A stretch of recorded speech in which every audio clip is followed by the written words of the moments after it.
On this episode of New Mexico Now, a special session kicks off to tackle the state budget crisis. Lobbyists are spending big in New Mexico, but do we know how much? DOÑA County Commissioners voted to fire the county manager, and they decided not to even vote on funding transit. Plus, we'll discuss the executive order reviewing national monuments. We'll talk about these issues on this episode of New Mexico Now. Welcome to New Mexico Now. I'm Anthony Moreno. Joining us in studio is Walt Rubel, editorial page editor with the Las Cruces Sun News, and Dr. Fred Martino, content director here at KRWG. Thank you both for joining us. Lawmakers in New Mexico return to Santa Fe for a special session to find a budget agreement. As we tape this program Tuesday, there has been no agreement announced. Lawmakers on both sides of the aisle have mentioned the need to have an agreement before returning to a special session because it's costing taxpayers around $50,000 a day for the legislature to be in a special session. Walt, I'd like to start off, as we're taping this program Tuesday, how are we looking as far as this possibly being a short special session? It doesn't look good. I talked with Mary Kay Papin, the President Pro Tem of the Senate this morning being Tuesday. She was part of a meeting Friday along with Peter Wirth and the Speaker of the House, Brian Agolf. I'm sorry, his name escaped me for a second. They all met with the governor on Friday. She said it was a perfectly fine meeting. Everybody was cordial and it was all very nice, but at the end of the meeting they were pretty much where they started. There had been nobody had come off of their position at all. And the frustrating thing to me is that we've had 2 months now where there just have been no negotiations at all. And so here we are going into this, as you say, $50,000 a day, and it seems like the negotiations are going to start when they get there, as opposed to the groundwork being laid coming into it. Now, one of the things that the governor had wanted to push for was the appointments of her appointees to, for the regents at the universities. And Papin said this week that that's not going to happen. We're going to strictly work on the budget. Do you think that's going to hold firm? Well, I think so. I mean, we've seen this in the past where the governor has added other issues to a special session that was supposed to be just about the budget. And once they get the budget resolved, there's really not a lot of appetite for anything else. We came here to do we got done what we came here to do. Let's go home. And I think that will hold true this time as well. Do you think there's so much pressure going on right now to get an agreement set because we're approaching the next fiscal year here shortly? I'd like to move on to talk about, do you think that the governor is going to negotiate and back off on not wanting, her appointees to be heard? Well, on that issue, I don't think, she really has I could be wrong, but I don't think she has as much leverage there as she does on the budget issue itself. And on that issue, she holds the veto pin. And so anything that the legislature comes up with that she doesn't agree with, she has the ability to stop. And I guess the point being it's easier to stop something than it is to force something. In terms of forcing the Senate to take action on the regents, which they should have done, by the way. I think this excuse that we didn't have time during a 60-day session, and we had a press conference here a couple of weeks ago where the Democratic Party chairman tried to make the argument that, well, it really didn't matter, didn't change anything in terms of NMSU, for example. Richard Cheney was a regent before and is still a regent now, and so that didn't change anything with his seat, but it did change the student regent seat. We have a student regent at NMSU who is no longer a student. And so, I think there's a good argument for the governor to make on that issue, but I just don't think the special session is the time to make it. Well, speaking of regents and higher education, obviously the governor's veto of higher education funding had some impact here, across the state. And let's talk a little bit about how it's impacted universities and the communities that they serve across the state a little bit. Fred, do you have some thoughts just of what we've seen at New Mexico State University?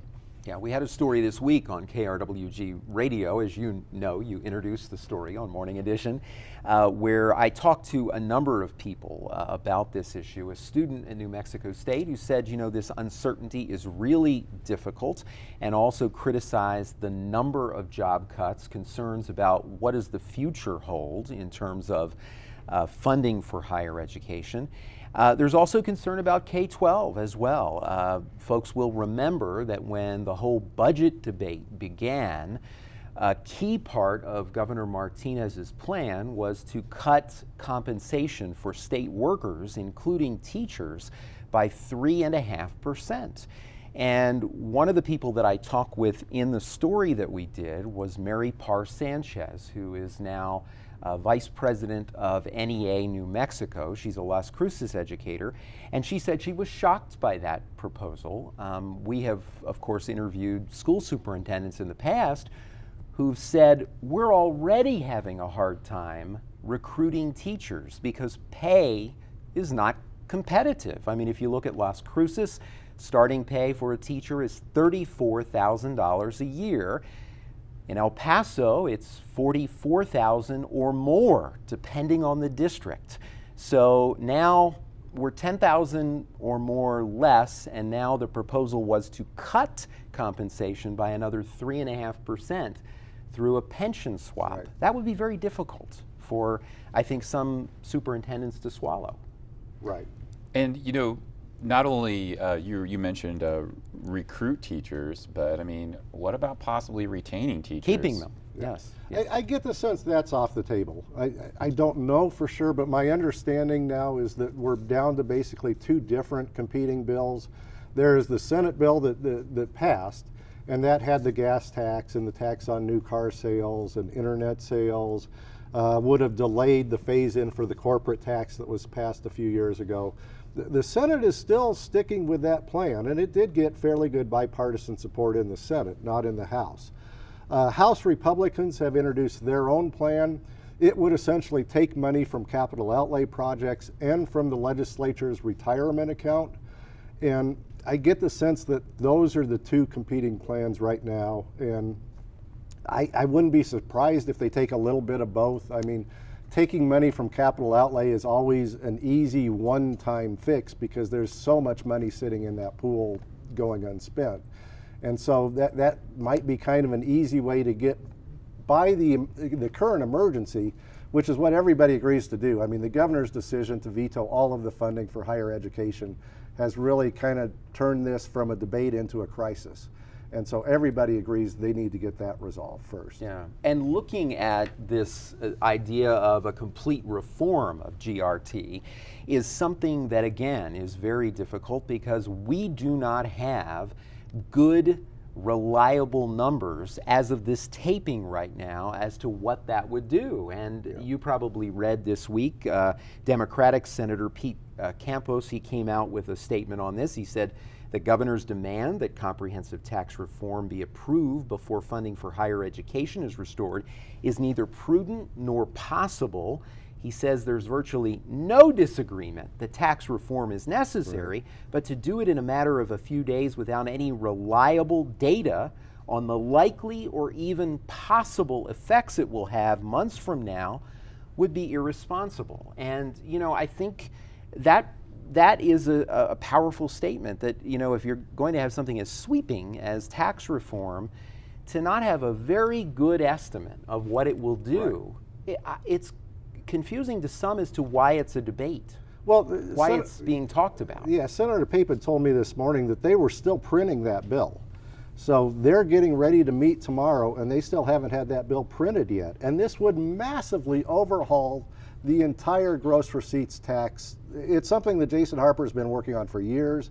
Bill McCamley has been helping him for quite some time. As you said, it needs to be done. Nobody disagrees with that. But the idea that you're going to cram it through during a special session when they're going to be there for a couple of days is just crazy. Mm-hmm. All right, well, let's move on. Another topic, obviously, that is important to many folks. Recently, New Mexico In Depth reported that New Mexico lobbyists and their employers spent nearly $700,000 in New Mexico during the first few months of this year. However, as the investigative news website reports, this number may not be the true amount due to current laws in place. Well, I kind of like to start off, do the current laws right now favor lobbyists and able to kind of duck under reporting everything that they're actually reporting or spending on lawmakers? Yes, they do. And this has been kind of a one step forward, two steps back kind of thing. They've been trying to get this fixed. And the bill that was passed last year that was intended to be the fix only ended up making things worse. It was a bill by Daniel Ivey Soto that actually increased the limit so that they have to report fewer contributions than they did before. And he tried to pass a fix this year, but the governor vetoed it, claiming that there was vague language in the bill. If that is true, and if she does support it, and there was only a language problem, then one would assume that they could clear that up and come back next year and get it passed. But it has been a frustrating thing, and the opposition to this, boy, you would think that lobbyists were the most put upon people in the world to hear them tell their tale and how burdensome this would be if they have to report everything over $100. Well, I mean, the going from reporting from $75 to $100 obviously leaves something, if it's $99 or under, you could fly under the radar a little bit if you so choose to in the state. Yeah. And, that's one of the things I'm a little, lobbyists also have complained a little bit about the law being too vague. And so, I mean, does that give lobbyists a kind of safety net of denial? Well, it wasn't clear whether their cumulative expenses, the reporting on their cumulative, not just my spending on one legislator, but if I buy everybody in the legislature something, how do I report that? That's what wasn't clear. But one point I want to make on this, to me, this all comes back to this idea of a citizen legislature. And we send these people up there for either 30 days or 60 days, and they've all of a sudden get swamped with 300 or 400 bills on every topic in the world, and they have no staff to try to help them decipher this. And so naturally, they end up relying on lobbyists because they are the only ones up there who have expertise on that subject. And so, to me, I just think this is a function of our citizen legislature. When we send people up there without even a professional staff to help them go through it and get an independent reading on these things, because they don't get an independent reading.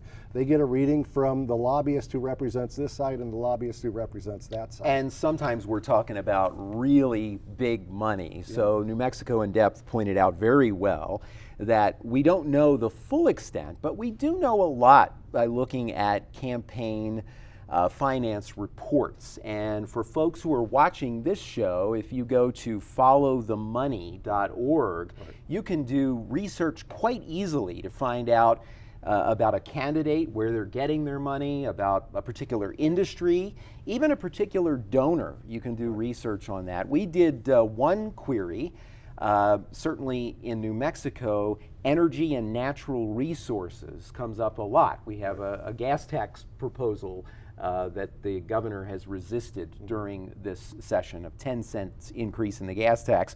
Environmental regulations come into that too. And we did a query to find out with Follow the Money how much money from energy and natural resources has been donated to Governor Martinez between 2009 and 2014, so covering both her election and her re-election. Just from that one industry, it was almost $2.5 million.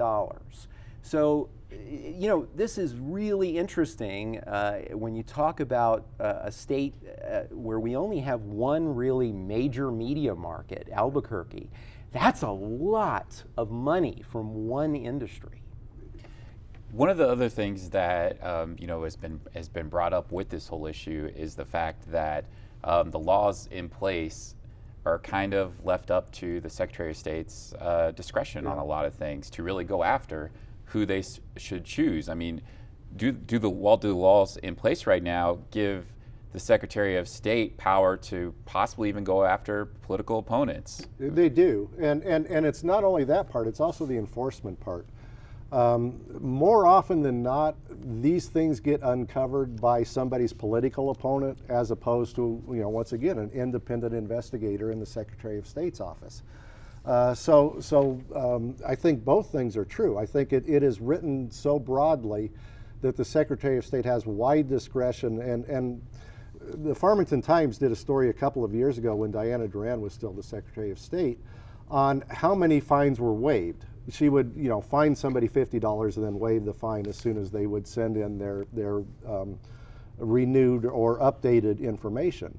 And so if nobody's actually paying a penalty, and the excuse is always the same thing, well, we're citizen legislators, we don't have a staff, we don't have attorneys to help us with this, we don't get paid. Exactly. And so it does. It opens the door for abuse and for incredible discretion by the Secretary of State's office. And well, one of the other things is the Secretary of State's office has obviously requested, more money, claiming that in order to improve the online reporting, that they're going to need nearly $1 million to enhance the online reporting system, which we're in a budget crisis right now. Is that likely to happen?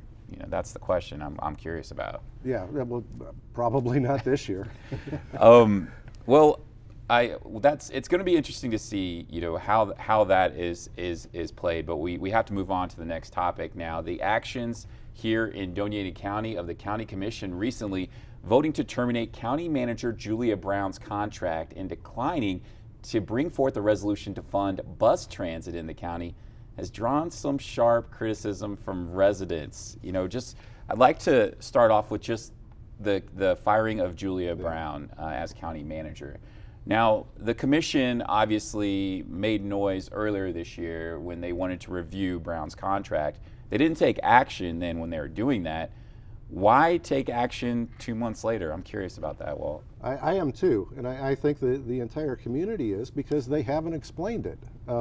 They really took this action and then literally ran out the door when we tried to, when our reporter covering the meeting tried to get their comments, because they didn't comment during the public meeting itself as to why they did that. And they beat a hasty retreat to the exit and refused to answer our phone calls. And so, and this, I think it's important to note that this came after the outgoing commission that we just had an election in November, gave her a 3-year contract extension. And so I think the new commission came in thinking that they had a mandate to make changes, and that's probably right. They probably did. But it seems to me that if you wanted to make the change in the county manager's position, I think there are some arguments you can make as to why that was warranted, but you have to go through the steps. You have to, just like anything else, you have to do the paper trail, you have to follow the correct procedures, you have to give her opportunity to state her case, and they didn't do any of that.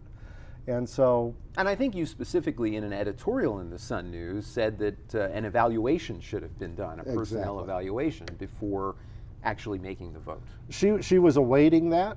She had said that she was open to their criticism, that she was ready and willing to make the changes that they wanted her to make, and she never got an opportunity to do that. Mm-hmm. Okay. Well, I'm wondering, is this something that is really just county politics at play with the firing of Julia Brown? I don't know. I just get the sense that this new board, whatever the old board did, we're against it. We don't even know what it is. We're against it.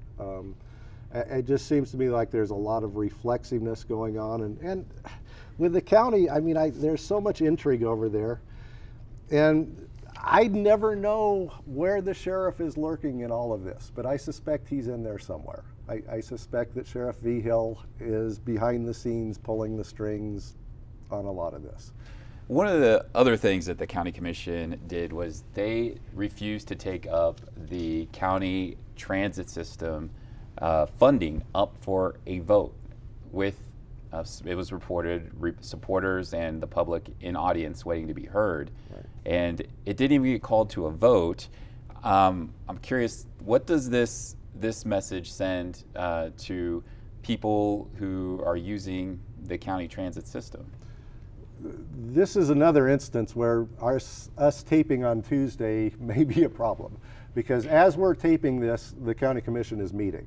And my understanding is that there was about 90 minutes worth of public debate Tuesday morning, but what the resolution of that was, I don't know. So people watching this Thursday night will be better informed than we are sitting here today. But we were talking about this earlier, Fred. To me, the big thing is this is not a new service. This is a service that has been up and running for 2 years now, and they're going to take it away without an explanation and without a plan B, without okay, we're taking this away, but we're going to take care of you this other way.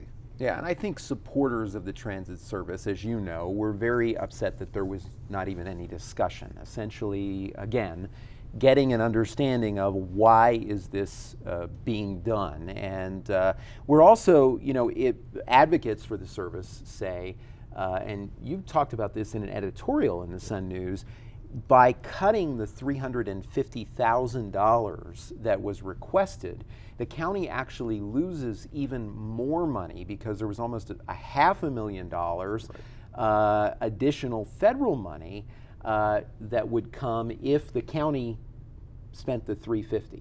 That's exactly right. Yeah. As a matter of fact, they stood to make a little bit over, they stood to get a little bit more than $1 million in federal money. The state Department of Transportation is the one who actually administers the grant. They saw what was happening, and they made the decision last week to basically cut that grant in half because they were worried about the lack of matching funds. And that's what the $350,000 was going to be used for, was matching funds to go out and get this federal money. Interesting. Now we got to move on to the next topic. President Donald Trump signed an executive order calling for a review of national monuments designated from the start of 1996 that were at least 100,000 acres or more. This includes 2 monuments in New Mexico. Locally, the Organ Mountains Desert Peaks National Monument and the Rio Grande del Norte National Monument in the northern part of the state. Now, the Organ Mountains Desert Peaks National Monument recently celebrated its 3rd anniversary as being designated as a national monument. There was a lot of celebrations held recently around this area. And after the executive order was signed, we know there was a big rally held, and at that rally I was able to attend it, and I spoke with County Commissioner Billy Garrett, who is a supporter of the monument, and he stated that this wasn't just something that President Obama did very quickly. This was a grassroots effort that was decades in running. I'm wondering, Walt, does he have a point there with that effort?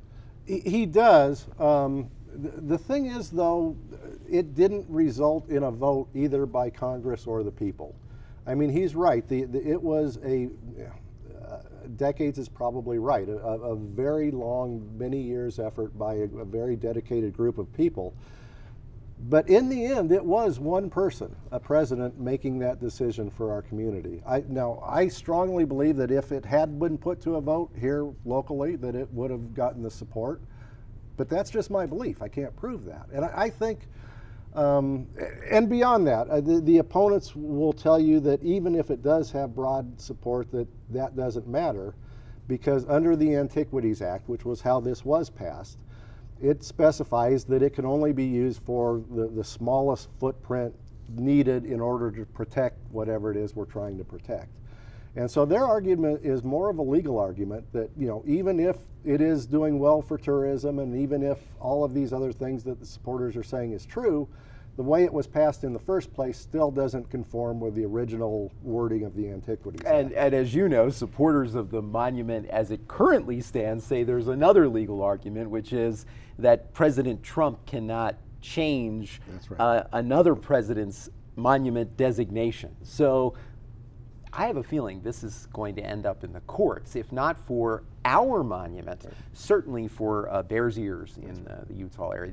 That's the one that it appears that was really the genesis of all this. But now it's up to, I believe, 27 monuments that are under review, including our Organ Mountains Desert Peaks Monument. Well, after the executive order, Land Commissioner Aubrey Dunn came out with a statement saying that this could impact the negotiations between the feds and the state on lease sales, with, in particular, the Rio Grande del Norte up north.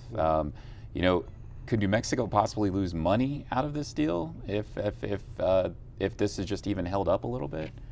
You mean out of lease sales? Yes. I think that's potential.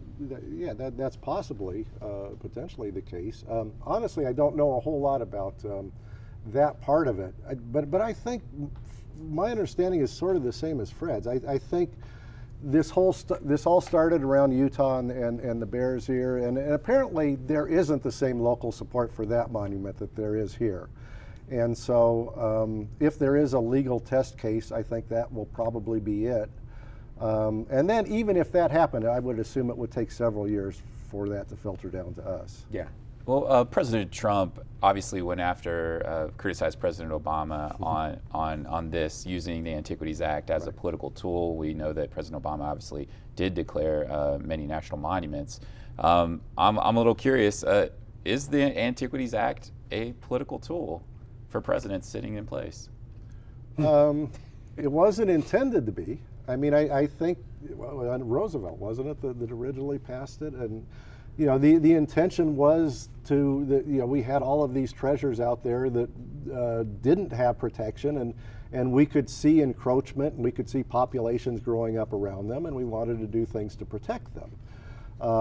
How that gets used 100 years later is, sometimes a different story. And when you look at the size of the Organ Mountains Desert Peaks Monument, it is massive. I mean, it basically surrounds all of Las Cruces. And so the argument is, are all of those filled with historic treasures and antiquities that need to be preserved? Yeah. Maybe. And of course, as I could hear my government professor talking when you asked that question, I mean, everything can be political, but that doesn't mean that there isn't a benefit from it. So in other words, we have so much legislation that the intention might have been political points, but it still could have great value.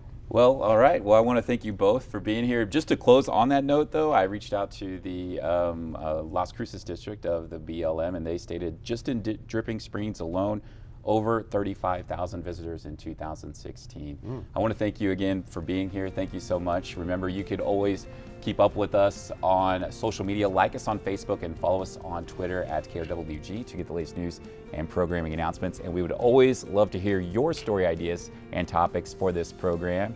You can email them to feedback@nmsu.edu. I'm Anthony Moreno. Thanks for joining us for New Mexico Now.